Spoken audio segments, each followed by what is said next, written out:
9 August বিশ্ব আদিবাসী দিবস উপলক্ষে 22 আগস্ট শুক্রবার বিকেলে নিয়ামতপুর উপজেলার পারুইল ইউনিয়নের মাসনা ফুটবল মাঠে গোয়েলদিগুড়ি উরাও সমাজ উন্নয়ন পরিষদের আয়োজনে অনুষ্ঠিত হয় র্যালি, আলোচনা সভা ও সাংস্কৃতিক অনুষ্ঠান।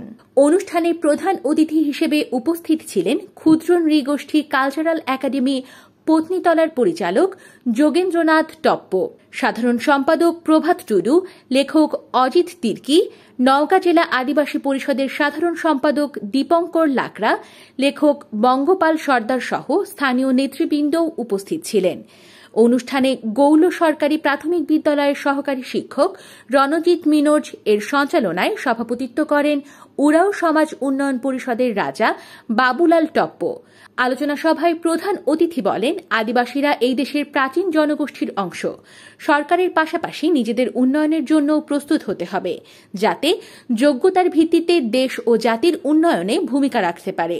আমি বিশেষ কিছু আর বলবো না, আমি এটুকুই বলবো, আমাদের দাবি দেওয়া যেগুলো রয়েছেন সেগুলো আমরা সবাই মিলে ঐক্যবদ্ধ হই এবং আমি আমাদের দাবি দেওয়াগুলো সরকারের কাছে তুলে ধরি।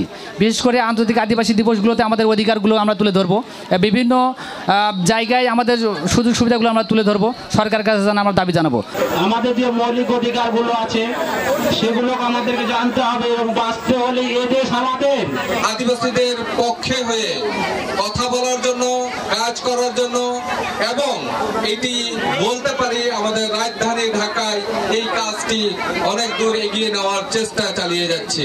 হামিনকার বদ্ধমূল একটা ধারণা হয়, যেমন আমি লেখাপড়া করিলা যে এই যুগে ইংরেজি শিখবই, মায়ের ভাষা খালি শিখবই, হাম তো সেমনকে কিলা ज्ञान पापी।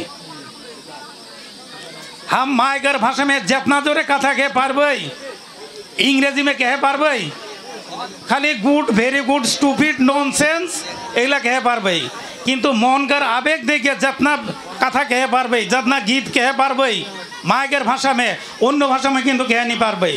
तो हमारा अनुरोध होते छोआ मन के मायगर भाषा शिखाबा, मायगर भाषा में कथा कबा, पाशापाशी বাংলা শিখাবা, পাশাপাশি ইংরেজি শিখবা।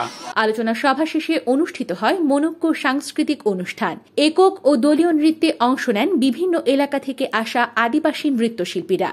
পরে প্রতিযোগীদের হাতে তুলে দেওয়া হয় পুরস্কার। দিনব্যাপী এই আয়োজনের নৃত্য, সঙ্গীত আর শোভাযাত্রায় মুখরিত হয়ে ওঠে আদিবাসী সম্প্রদায়ের মানুষের প্রাণপ্রিয় মিলন মেলা।